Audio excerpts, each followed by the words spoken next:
Sir काय सांगणार आपण की जो व्हिडिओ वसई किल्ल्यामधला व्हायरल झालेला आहे, छत्रपतींच्या वेशामधल्या तरुणाचा व्हिडिओ आहे तो, आणि परप्रांतीय एका हिंदी भाषिकानं त्यांना हा व्हिडिओ शूट करतानाचा अडवलेला आहे. नाही, सर्वप्रथम पाहाल तर आम्ही त्या गोष्टीचा निषेध व्यक्त करतोय। आज छत्रपती शिवाजी महाराज यांच्या गड किल्ल्यावरती ही जर परिस्थिती असेल तर ही खूप दुर्दैवी गोष्ट आहे। वसईच्या किल्ल्यामध्ये अनेक पर्यटक येत असतात आणि काही ठिकाणी फिल्मी शूटिंग होते, काही ठिकाणी सगळ्या गोष्टी होतात, पण एखादं समाज प्रबोधनाचं काम हे गड किल्ल्यावरनं शिवाजी महाराजांच्या वेशामध्ये करणाऱ्या व्यक्ती जर येत असेल आणि त्याला अडवलं जात असेल, तो सुद्धा परप्रांतीय व्यक्ती अडवतोय। मराठी भाषा न बोलता तो हिंदी मराठी भाषेच्या वरती तो हे करतोय, ही फार दुर्दैवी गोष्ट आहे। आणि शासनाला याच्यावरती जाग येईल का, ही सर्वात प्रथम मोठी गोष्ट आहे। आज वसई तालुक्यातलं संपूर्ण नागरिक हे संतप्त झालेले आहेत, त्याच्यावरती तीव्र प्रतिक्रिया लोकांच्या येत आहेत। आज जो प्रकार घडलाय आणि आज पाडवा आहे, पाडव्याच्या दिवशी अनेक छत्रपती शिवाजी महाराजांची वेशभूषा करून आज गड किल्ल्यांच्या माध्यमातून नवीन तरुणाईला कुठला संदेश देण्याचा पोहोचवण्याचा प्रयत्न करत असतील आणि अशा व्यक्तींना जर सिक्युरिटी गार्ड जो हिंदी भाषिक असेल, इथे हिंदी भाषिक आणि मराठी भाषिकचा विषय नाहीये, परंतु हिंदी भाषिक जो हा असेल, सिक्युरिटी गार्ड असेल, तो अत्यंत दुर्दैवी गोष्ट हे आहे की तो चुकीचा वागला गेलेला आहे, याचा आम्ही निषेध व्यक्त करतो। मी आता वसईच्या किल्ल्यामध्ये आलेला आहात, तुम्हाला आता मी व्हिडिओ दाखवलेला आहे। शिवाजी महाराजांचा वेश परिधान केलेल्या व्यक्तीला या ठिकाणच्या सुरक्षा रक्षकांनी अडवलेला आहे, तुमची नेमकी काय भावना आहे? जर असं काय झालं असेल तर जो सुरक्षा रक्षक आहे त्याला एक तर मराठी आलंच पाहिजे।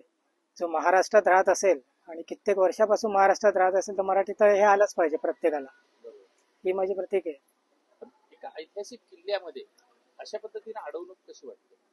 नाही, हे चुकीचं आहे। फोटो वगैरे काढून न देणं वगैरे सगळं चुकीचा प्रकार आहे। इथे कितीतरी बरेच अश्लील प्रकार वगैरे चालू असतात किल्ल्यामध्ये, पण त्याच्यावरती रोख ठेवायला हे की सुरक्षा रक्षक काही बोलत नाही, पण फोटोशूट वगैरे चालू झालं की त्याच्यावरती मात्र लगेच रोखायला ते येतात।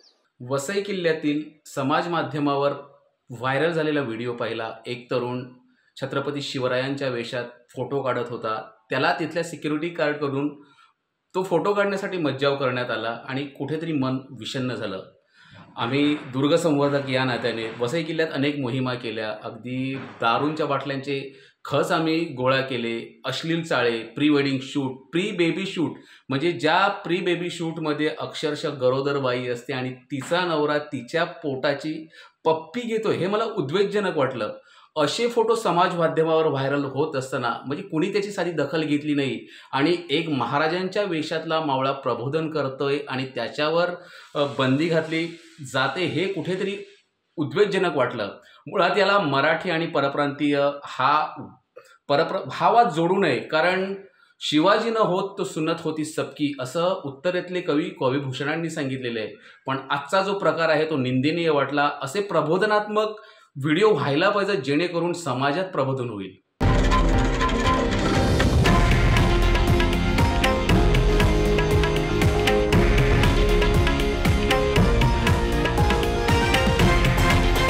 हे आहे देशातील नंबर 1 न्यूज नेटवर्क आणि आपण पाहत आहात TV9 मराठी, एकमेव।